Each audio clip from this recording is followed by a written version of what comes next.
Okay, for today's video is magluto ta og isda nga atong butangan og malunggay with ganas. And then ato sang hagpato ng kamunggay para ready to lunod na unya sa init nga tubig. Then after ana is atong hugasan ang malunggay ug ang ganas para mawala ang iyang hugaw. Then, mag-init ang init tubig. Then, iuna og lunod ang atong isda. If mubukal na ang init nga tubig. Yan, ilunod ng isda. Then, after ana is if mubukal na ang init nga tubig nga na isda, is ilunod na nato ang ganas o ang kamunggay. Then, atong timplahan para masakto ang iyahang lasa. Di na to lang pabukalon. Then, ayan, naluto na siya. Then, nangaon namin yan na nga time. Then, after na is manghipos sa kinanan. Then, hugasan ang plato para may magamit sa sunod niya pagkaon.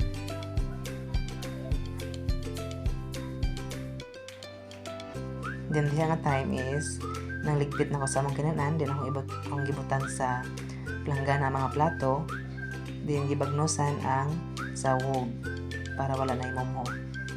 Then hugasan ang plato para na ay magamit sa sunod na pagkaon. Din sabunan, and then pagkatapos og sabon sa plato is banlawan. And that's it.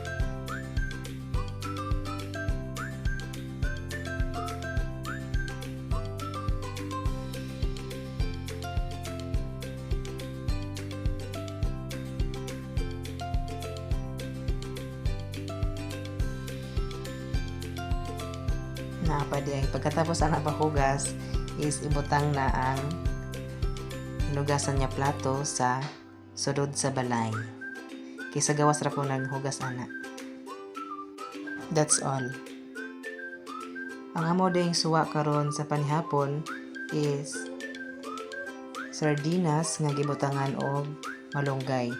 Diha nga time is akong kuan ang mga lamas. Akong hiwa-hiwa. Then gitangtangan ako mga panit. Gibutang sa plato. Then mo na siya. Nag-start na ko og pagpainit sa karaha. Then ilunod ang mantika kung mainit na ang karaha. Then ilunod ang lamas. Pagkatapos ilunod pod ang sardinas. Then okay-okayon. Pag gamon okay-okayon is butangan na to og tubig. Din takluban. Kumubukal na gani, atong ilunod ang kamunggay. Din atong butang ang bitchin, asin para may lasa. Din mo ulit ang muluto. Din after an is mga onami. Then ako lang hukaron ang amuhang luto. Then pagkatapos is mga ona.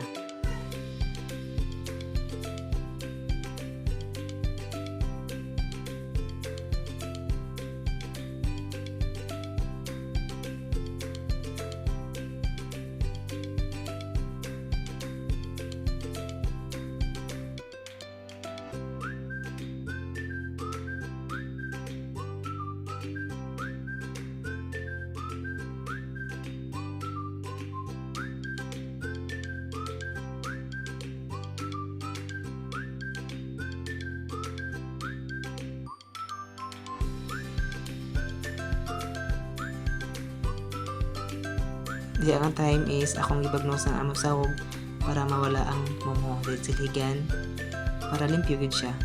Then after ana is nanghugas na ko nga ana nga time. Ako lang gibanlawan ang mga plato, then paggaman og banlaw is akong gisabonan. Then after og sabon is akong gibanlawan og ikatulo. Kay para sigurado gyud niya tanggal ang mga momo.